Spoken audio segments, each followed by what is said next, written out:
Hello दोस्तों, मैं लेखराज सिंह आपका स्वागत करता हूं आपके यूट्यूब चैनल टॉपर अकेडमी पर। जैसा कि हम क्लास 10th की एक्सरसाइज 1.1 कंप्लीट कर ली थी हमने, आज हम करेंगे 1.2 का पहला क्वेश्चन।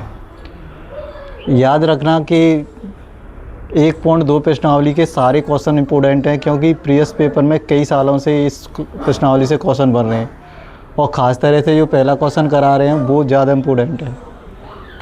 आइए देखते हैं। आइए, क्वेश्चन क्या कह रहा है कि सिद्ध कीजिए कि √5 एक अपरिमेय संख्या है। ध्यान रखना, इस पे इम्पोर्टेंट लगा लेना, क्योंकि ये कई सालों से क्वेश्चन पूछा जा रहा है और एक क्वेश्चन 3 या 4 नंबर का आता है ये क्वेश्चन। तो सिद्ध करना है कि √5 एक अपरिमेय संख्या है। तो मैंने थोड़ी देर तक मान ली कि माना √5 एक परिमेय संख्या है, परिमेय संख्या है। देखो, परिमेय संख्या की 3 कंडीशन होती हैं। पहली कंडीशन होती है, यानी शर्त होती है, एक तो वो P/Q के रूप में लिख रही हो, यानी अंश बटे हर के रूप में। दूसरे नंबर पे होती है एक शर्त कि Q ≠ 0, यानी Q का मान 0 नहीं आना चाहिए, इसके अलावा कुछ भी आए यहाँ पे Q की जगह पे 0 नहीं आना चाहिए। और तीसरी कंडीशन होती है कि P और Q सहअभाज्य संख्या हों, सहअभाज्य संख्या हों, यानी P और Q क्या होनी चाहिए? सहअभाज्य संख्या होनी चाहिए। सहअभाज्य संख्या होती है तो उसका HCF होता है 1, यानी P और Q का HCF क्या होता है? 1। देखो, सहअभाज्य में थोड़ा समझाता हूँ यहाँ पे। जैसे मैंने लिख दिया 3 और 7, ये सहअभाज्य संख्या का जोड़ा है। सह बोलते हैं जोड़े से और अभाज्य बोलते हैं जिसमें खुद का भाग और एक का ही जाए, जैसे मैंने पिछली वीडियो में समझा दिया है। तो इसमें 3 और 7 है, जिसमें कोई कॉमन नहीं मिल रहा है, यानी इसमें 3 का भाग जा रहा है, इसमें 7, तो दोनों में किसी का भाग नहीं जा रहा है, खुद की संख्या का भाग जा रहा है। तो किसी में दोनों सहअभाज्य संख्या हो तो उसका HCF 1 मानते हैं, क्योंकि कोई कॉमन नहीं मिल रहा है इसमें। तो इसका HCF कितना होगा? 1 होगा। उसे ही बोलते हैं सहअभाज्य संख्या का जोड़ा। तो सबसे पहले मैं इसी से ही तुलना करूंगा। जैसे मैंने P/Q से तुलना कर दी किसकी? √5 की,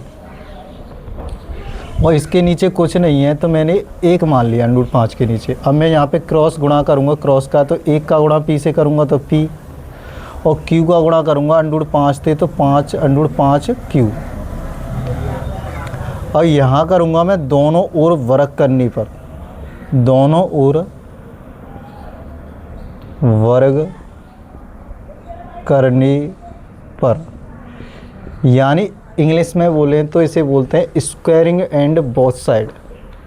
तो जब मैं इसका वर्ग करूँगा तो ये हो गया P का होल स्क्वायर और √5Q का होल स्क्वायर। अब देखो, वर्ग करेंगे तो P पे 2 लग रहा है, तो P गुणा P करेंगे तो 1 इस पे लगा रहता है, 1 इस पे लगा रहता है। घात को 1 को दर्शाते नहीं है, तो गुणा करके घातें जुड़ती हैं गुणा में, और भाग में घातें घटती हैं। तो जैसे P पे 1 और 1 है तो ये क्या हो जाएंगे? 2 हो जाएंगे। इसी को जैसे P की पावर 2 है तो P गुणा P करेंगे तो P की पावर 2 हो जाता है वर्ग करने पर, तो P का होल स्क्वायर। ठीक है। और ऐसे ही हम करेंगे √5Q का होल स्क्वायर। तो √5Q का होल स्क्वायर लग रहा है, तो कितनी बार गुणा करना है? 2 बार। तो √5Q गुणा √5Q। तो जब घातांकनी का नियम ये होता है, यानी सर्ट्स एंड इंटीजर बोलते हैं घातांकनी को, तो घातांकनी का नियम ये है कि रूट के अंदर एक जैसी संख्या हो तो √5 का गुणा √5 से करेंगे तो रूट से रूट हट जाता है, तो कितना आएगा? 5 ही आएगा। ये तब 5 आया है जैसे एक जैसी संख्या रूट के अंदर हो, जैसे 5 5 आ रहा है। अगर इसमें 6 होती तो रूट के साथ संख्या हटती नहीं, रूट ही रहता है इसके साथ। जब एक जैसी संख्या हो तब रूट हटता है गुणा करके। और Q का गुणा Q से करूँगा तो कितना हो जाएगा? Q², क्योंकि इस पर भी एक है, इस पर भी गुणा करके आते हैं, जुड़ जाती है। तो इसका वर्ग करेंगे तो कितना आ जाएगा? 5Q whole square. और वे मैंने बना दिया समीकरण फर्स्ट। अब देखो, P² जब ये इधर ये गुणा में है और इधर आएगी तो किस में आ जाएगी? भाग में आ जाएगी, और उधर बचेगा क्या? Q²। तो यहाँ से इसे ये पता चल रहा है कि पी स्क्वायर में 5 का भाग जा रहा है, यानी कोई भी संख्या इसके नीचे आ रही है और यहाँ पे कुछ भी संख्या मानेंगे, जैसे 5 का मल्टीपल ही आएगा तो वो 5 से विभाजित ही होगा। जैसे मैंने रख लिया 1, तो 1 का गुणा 5 से करेंगे तब भी 5 आएगा। 2 रख लिया, 2 में 5 का गुणा करूँगा तो कितना आएगा, 10 आएगा। जैसे मैं रख दिया पी की जगह पे 3, तो इसमें 5 से गुणा करूँगा तो कितना आ गया, 15। यानी जब मैं 1, 2, 3 कोई भी संख्या मान रहा हूँ तो उसका गुणा जो है 5, तो उसका गुणा करने से हर कोई भी संख्या है उसमें 5 का भाग जाएगा। तो यहाँ पे यही लिखना है कि पी स्क्वायर 5 से विभाज्य होगा, 5 से विभाज्य होगा। विभाज्य होगा मतलब विभाज्य का मतलब होता है भाग चला जाएगा, क्योंकि उसके ही तो गुणज आ रहे हैं। तो P 5 से विभाज्य है तो P स्क्वायर 5 से विभाज्य है तो P भी 5 से विभाज्य होगा। यानी जब P स्क्वायर में 5 का भाग जा रहा है तो खाली P की जगह P स्क्वायर की P भी मानूंगा तो वो भी तो 5 से विभाज्य होगा। तो इससे ये चल रहा है कि P का गुणज 5 होगा। कितना होगा, 5 होगा। देखो एक बात और समझाऊं मैं, जैसे हम भाग देते हैं तो बीच वाली संख्या को क्या मानते हैं, इसे भाज्य, इससे मानते हैं भागफल, और ये वाली होती है हमारी भाजक। और जब इसका भाग दे के जो संख्या आती है उसे बोलते हैं शेषफल यानी रिमाइंडर। तो इसमें से एक फॉर्मूला बनता है कि भाज्य बराबर भाजक गुणा भागफल और प्लस के शेषफल। यानी जब मैं भाज्य का मान निकालूंगा यानी इस वाली संख्या का मान निकालूंगा तो इसका गुणा इससे करते हैं, तो भाजक गुणा भागफल से किया और शेषफल को जोड़ देते हैं तब भाज्य के बराबर आता है। तो इसे इंग्लिश में लिखेंगे तो ये होता है ए, भाजक को पी से व्यक्त करते हैं और भागफल को क्यू से और शेषफल को आर से यानी रिमाइंडर। तो फॉर्मूला बना ए बराबर पी क्यू प्लस के आर। यही होती है हमारी यूक्लिड विभाजन एल्गोरिथम प्रमेय। तो मैंने अभी मैंने ये तुलना की थी तो किससे की थी, क्यू से, यानी हमने किससे की थी, भागफल से। अब मैं करूँगा इसकी तुलना शेषफल से। तो देखो शेषफल से कैसे करूँगा, तो p का मान यही मानूंगा जैसे कि p बराबर 5r, यानी जैसे यहाँ पे p बराबर 5q आ रहा था, यहाँ पे जैसे p बराबर यहाँ पे p स्क्वायर बराबर 5q आ रहा है तो भागफल ही तो आ रहा था। अब मैं इसे शेषफल से तुलना करूँगा, p का मान तो वही करना है यानी भाजक के साथ में शेषफल की तुलना करूँगा। तो 5 तो आ रही है तो मैंने q की ये बस r मान लिया है। तो यहाँ पे करूँगा तो इसे भी कैसे करेंगे, फिर दोनों ओर वर्ग करने पर, क्या वर्ग करने पर, यानी स्क्वायरिंग एंड बोथ साइड। तो इसका वर्ग करेंगे तो कितना हो जाएगा, जे पी स्क्वायर हो जाएगा p पे वर्ग और ये हो जाएगा 5r का होल स्क्वायर।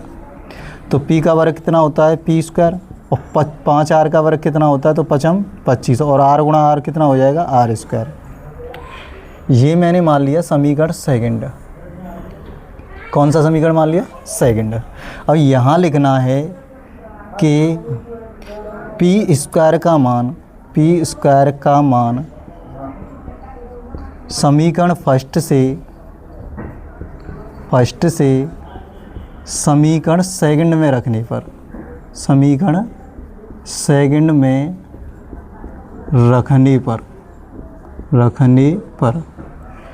तो p स्क्वायर का मान कितना था समीकरण फर्स्ट में, देखो ये रहा था p स्क्वायर बराबर था 5qr। तो p स्क्वायर की जगह पे मैं 5qr रख दूँगा यहाँ पे, तो कितना था इसमें रखना है सेकंड समीकरण में। तो p स्क्वायर की जगह पर कितना आ जाएगा 5q स्क्वायर, यानी p स्क्वायर का मान 5q स्क्वायर है तो p स्क्वायर की जगह पर रख जाएगा ये। और आगे कितना था ये 25r स्क्वायर। जब मैं 5 का भाग इधर दूंगा जैसे इसको गुणा में तो इधर जाएगी तो ये 5 से 25 कट जाएगी तो कितना आ जाएगा 5 बार कट जाएगा। तो कितना बचा ये q स्क्वायर बराबर 5r स्क्वायर। ये बना दिया मैंने समीकरण थर्ड। अब देखो इससे क्या पता चल रहा है, जैसे मेरा यहाँ पे जो मान आया था कि p स्क्वायर बराबर 5q स्क्वायर आया था तो इससे ये पता चल रहा था 5 का भाग किस में जा रहा है p स्क्वायर में। ऐसे ही इसे कर लेंगे तो क्यू स्क्वायर बराबर ये गुणा में तो किस में आ जाएगा, भाग में, और उधर बचेगा आर स्क्वायर। तो यहाँ लिखना है कि क्यू स्क्वायर 5 से विभाज्य होगा, किससे विभाज्य होगा। तो क्यू भी 5 से विभाज्य होगा, विभाज्य होगा।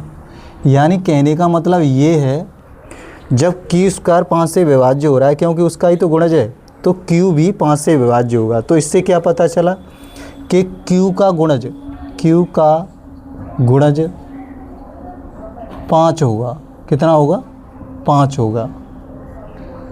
तो यहाँ पे P का गुणज कितना आया था, 5 आया था, देखो ये वाला। तो Q का गुणज भी कितना आ रहा है, 5 आ रहा है। अगर हम जिन दोनों का मासा लेंगे तो HCF दोनों का क्या आ रहा है, कॉमन क्या मिल रहा है दोनों में, 5 मिल रहा है। तो HCF कितना आ रहा है, इससे 5 आ रहा है। पर परिमेय संख्या सिद्ध करने के लिए HCF लाना कितना पड़ता है, 1 लाना पड़ता है। पर इससे आ कितना रहा है, 5 आ रहा है। तो ये इससे ये सिद्ध हो रहा है कि ये परिमेय संख्या तो है नहीं। तो 5 आ रहा है और लाना था 1, इससे आ रहा है 5, तो ये परिमेय संख्या तो है नहीं। तो इसलिए क्या होगी, वो अपरिमेय संख्या होगी। तो यहाँ पे यही लिखना है, इससे यह सिद्ध होता है, इससे यह सिद्ध होता है कि √5 एक अपरिमेय संख्या होगी, अपरिमेय संख्या होगी। यानी अगर इसका HCF 1 आ जाता तो परिमेय हो जाती, और 1 से अलग कुछ भी आ जाए तो उसका HCF 1 से अलावा कुछ भी आ जाए तो वो परिमेय संख्या नहीं, अपरिमेय संख्या कहलाएगी। तो इन दोनों का HCF 5 आ रहा है और लाना था हमें 1, तब परिमेय आती। अब 5 नहीं, वो 5 आ रहा है, 1 नहीं आ रहा है, तो वो अपरिमेय ही होगी। ठीक है, थैंक यू, धन्यवाद। नेक्स्ट क्वेश्चन करेंगे अगली वीडियो में।